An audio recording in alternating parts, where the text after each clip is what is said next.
one of the questions that comes to my mind, which I would like to talk to our panel about, and I'd like to ask each and every one of you this specific question, because I think it's important, as this is a moment project that we're doing here today. Mr. Nabeel, if I was to ask you first, what does the phrase "in the moment" mean to you? In the moment is about capturing what is important to you, and being able to preserve that for future and for years to come. That to me is the essence of in the moment. It's about putting families first, about capturing the importance of your existence, and not forgetting things around and aspects of your life. Right. Okay. Well, thank you very much indeed for what this means to you. Mr. Salman, could you please tell us, what does the phrase "in the moment" specifically mean to you? So for me, in the moment is a very ephemeral sort of an idea. The idea that the moment is created and lost in its very instance of creation. So anything that can capture that, that feeling that you have in a moment is what comes to my mind. Okay, thank you very much indeed for that. Asra, how are you? I think it would be less about capturing that moment and being in that moment, like taking a flight without putting a check-in on Facebook, having a conversation without tweeting about it, enjoying the rain without Snapchatting it, and having a plate of food without putting a photo on Instagram. So that for me is being in the moment. Right. Okay. I wonder who's left. Let me have a look. Oh, Quratulain. What does the phrase "in the moment" mean to you? For me, in the moment is not exactly the moment, it's a very short time. For me, it means living the moment in the sense of using the resources you have in that particular time and working with those to make a moment worth it. Right. Okay, now I do understand that no one's going to ask me this question, but let me ask this question to myself. What does living in the moment mean for me? And for me, this would mean that whatever I'm doing at that specific time is the most important thing. So at the moment, being here and being here with you, that is where my mind and all of my energies are channeled. So for me, this would be, I think, one of the most important moments. So I do understand that everybody has their own perceptions and how they feel, their own realities. But thank you very much indeed for that. One of the questions that I'd like to ask you, Mr. Nabeel, is that there are, as we've seen in the documentary, a lot of social issues that parents and teachers go through because of social media. Can you highlight some of these things and the effects that they can have? The effects of social media, I think a lot of people have either got first-hand experience around them. Students is just one aspect of the problems about social media. And for me, it's okay, so we understand the problem. Where's the solution? And the solution now, because I think we can spend a day or two or three or even a week talking about the documented, known facts about the impact of social media on all age groups in society. It's about, okay, let's move to the solution now. And to me, when we were looking at Momentpin and going down to the core, it's a concept of social modesty. Yeah. What we do in our real life, why do we think in virtual reality is different? Why do we not have those moral values? Yeah? Why don't we speak and respect people the way we do in reality? And that's where the concept of social modesty and being able to understand that you can apply just because you can get away with it doesn't mean it's right. And being able to use the same value sets that you have in your real world and being able to transcribe that into a virtual world for us is a solution to the problem. And ultimately, prevention is better than cure. So the way we've architected our solution is around that. But it's not the problem, but the solution that I'd like to kind of focus in on. Asra, is it important to give children of the modern era a phone or access to social media? I think it's very important right now when you see the dynamics of how the children are growing up. So as young as a 3-year-old is able to navigate through YouTube and through all of these apps. So obviously, but I'm not a parent. So from a parent's perspective, I think security and privacy is very important. And we already know that if you put something on the internet, it's already out there. So just saying that, okay, we are not going to allow children to be on the social media is not going to be the solution. But if there are certain measures taken and how to approach their access to social media, then I think it's very important they get to be part of the tech revolution that's happening and contribute to the digital world. Right, right.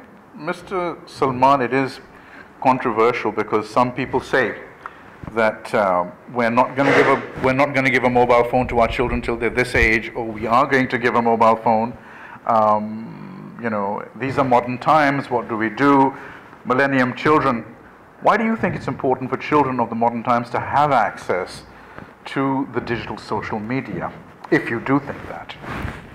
Thank you for that question.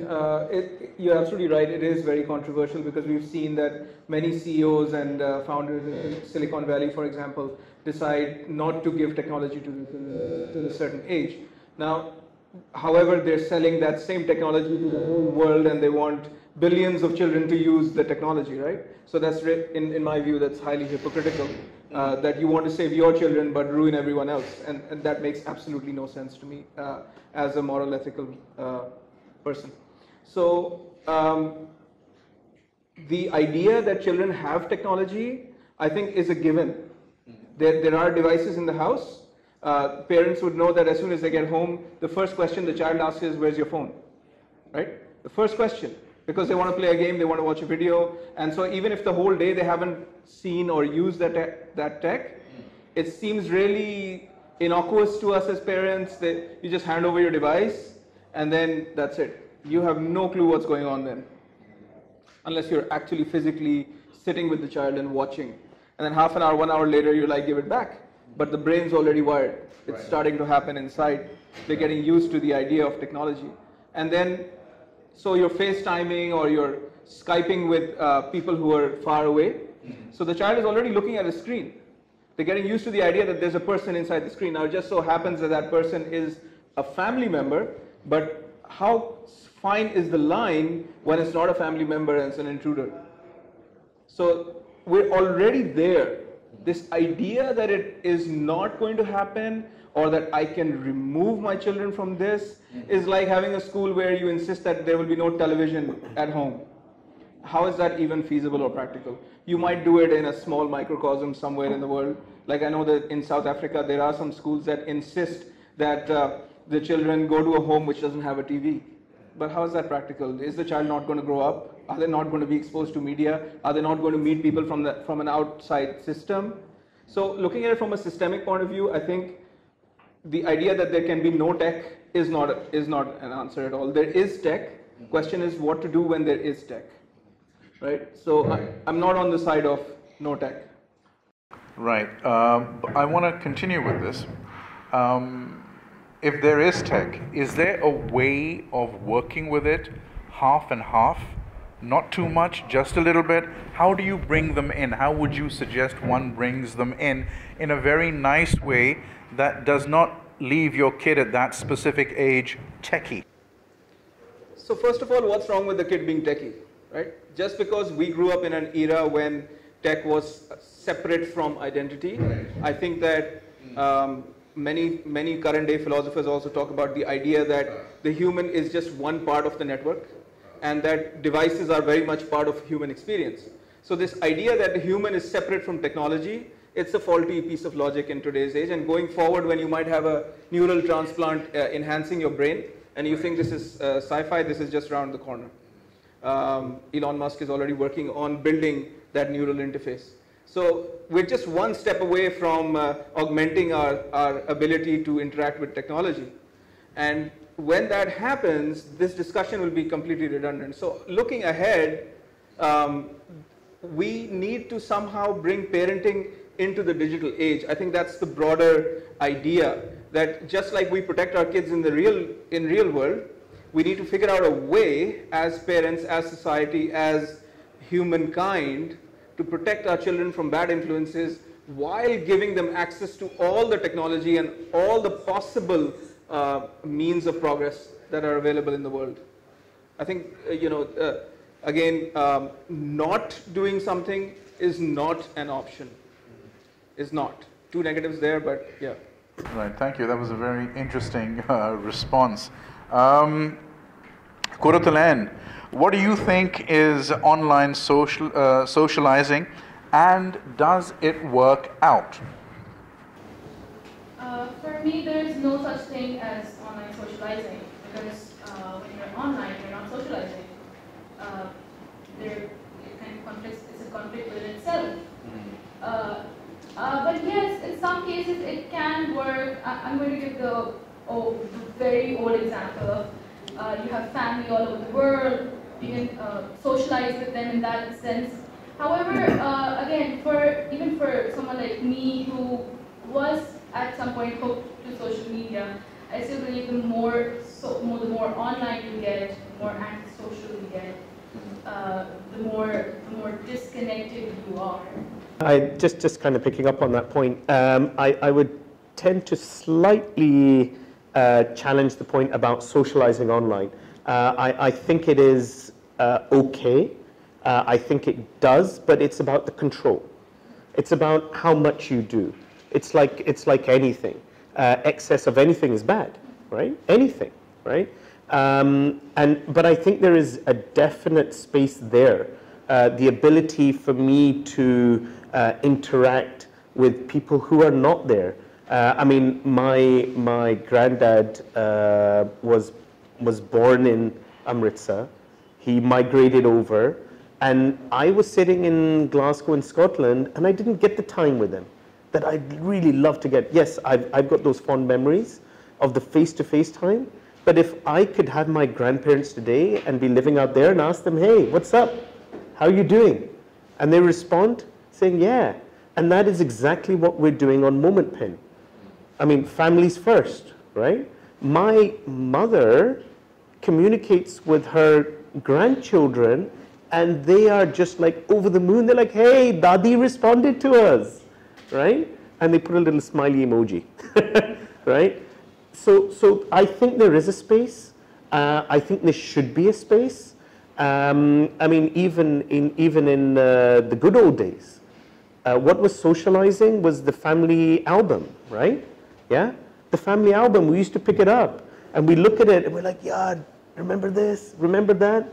Okay, so technology is just it's enabled that same experience, the warm feelings, the good feelings, to just be a little bit more real. But it's the extent of that reality that we need to control. And so that's the point that I wanted to pick up. But you're right, it's out of control, and that's the problem today. We need to find those controls, and we need to do something about it. Thank you very much indeed for that. Asra, I'd like to ask you, according to you, why is the digital world more, let's say, attractive? I think the fact that everyone has the access and the opportunity to voice their opinion, that's why it's attractive. Like, if I want to, put my opinion, be it for a social cause or for something political or something, what you can say, cultural, I can do that. And there will be like audience who will respond to it, and I feel what you can say important about it, and that's how, you know, the influencer culture has also started. So I think digital media or social media is kind of an equalizer in that way, that anyone can just put information out there and other people can respond to it. So that's why it has become more important that, hey, even if my parents are not listening to me, but I'm going to put up a status and my friends are going to respond to it. So I think that is why young generation and a lot of people resort to social media to share opinions. Mr. Salman, there's this question that has been in my head, and I'd like to ask you and get your very interesting view on it. This is that we've gained the world as human beings, but we've become very isolated. Sometimes we hear about loneliness.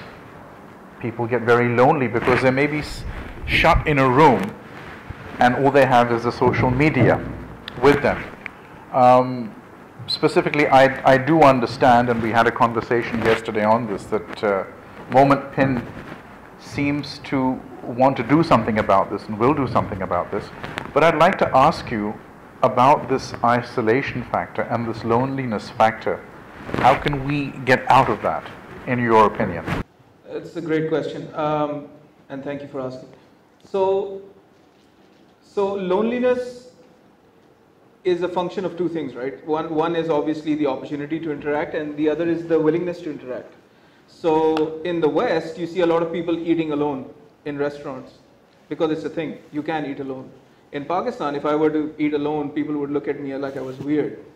That this person has no friends, he's eating alone, right? So, or he's waiting for someone to come, and that didn't happen. So then the people on the table next to us are trying to create a space for you know, in their heads, they're trying to figure out why this person is eating alone. So they're making a story about it. So loneliness can definitely be combated by being online. I completely agree. I think there is a place for creating an online community, a sense of community online. In fact, I heard a really good, interesting quote about social media, and which was that it brings people together who are really far apart, but draws people apart who are really close. Yes. So it's really weird in that way. So I might find a community online which is close to my interests and my ideal of life, but the people who are right around me, I lose connection with them. And maybe this is the new world, or maybe it's not. Or maybe it is important for reality and our virtual existence to be one.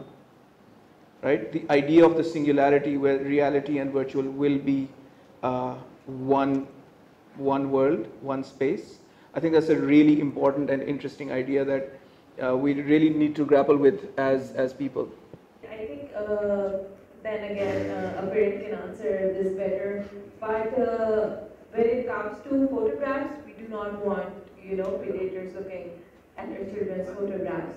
When it comes to, you know, their whereabouts, what are they doing, who are their friends, we want it to be safe. But when we see that children would put these things around their hangout plans on the rest of parents might get worried. And if we have to see it simplistically, the virtual world is sort of the augmentation of the real world, the offline world. So if there are predators lurking around in the real world, it actually augments that into the virtual world or the social media as well.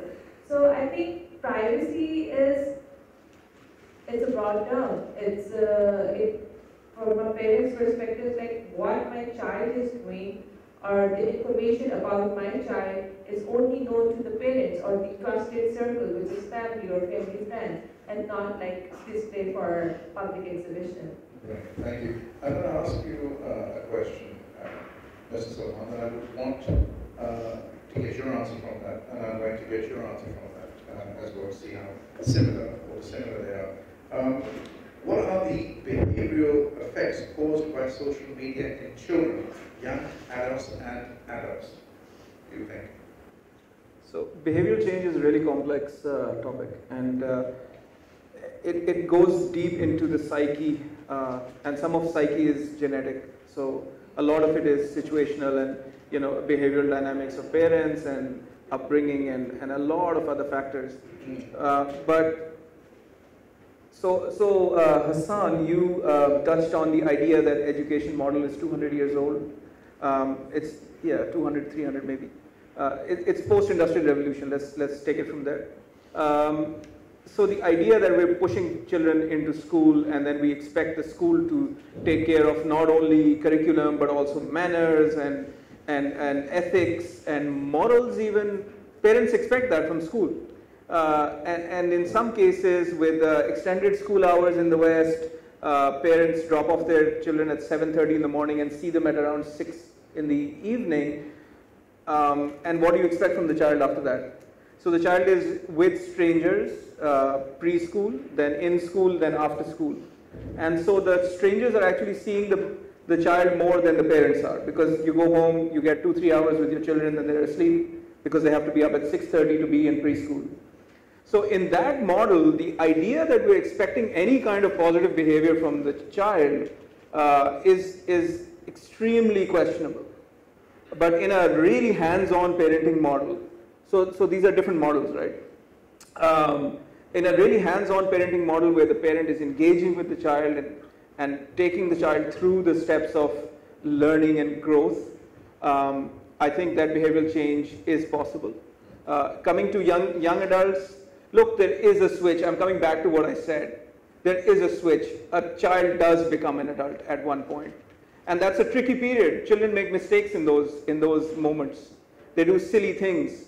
And then that's where real parenting comes in, when your child is growing and wants to express. What do? Do you take a step back and let them fall? Or do you shout at them and be really rude? And that's what, South Asian parenting is chappal, right? So what do you do with a chappal online? You say, I will take your device away. How does that work? Because the child goes to school and then there are devices everywhere. Or the friend has a device. So some children actually maintain Instagram accounts on their friends' phones. Yeah. So what are you going to do about that? It is what it is. You have to understand that children grow up. So birds know this. Birds throw their children out of the nest, right? So we are also hardwired the same way. Remember that humans are just animals in many ways. We are also hardwired to push our children out into the world. The question is, what have you done in those formative years with the child? If you're dropping your child off in preschool, school, and then after school and seeing them for 2 hours, and then on the weekend you make a plan and go and have fun, where were the moral times? Where were the times when you were teaching the child that this is good behavior and this is not? So don't expect the child to have any values then. Whatever was given by the 300-year-old education system is what the child is getting. That's it, right? So if we are not going to adapt as parents, as families, and as society to the changing world, to technology, to the new world, then don't expect the children to know what they're doing. So should I give you the question again, just in case? Because he answered a different question. Yeah. I will also always answer a different question. So what are the behavioral effects posed by social media in children, young adults, and adults in your work?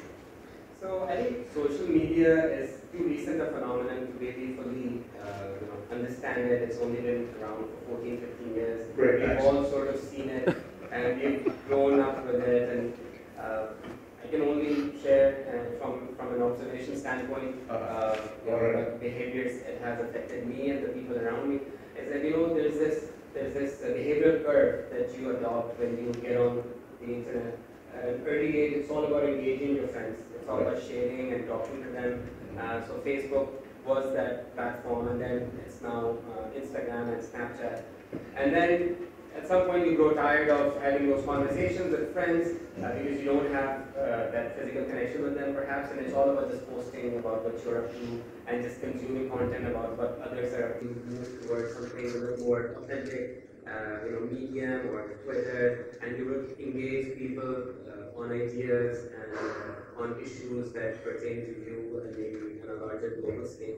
So this could be a pattern of behavior that you would expect from long-time users, 10 plus years. But I think one fundamental factor that we keep coming back to is that social media offers more anxiety and more reasons for depression than it offers reasons for happiness.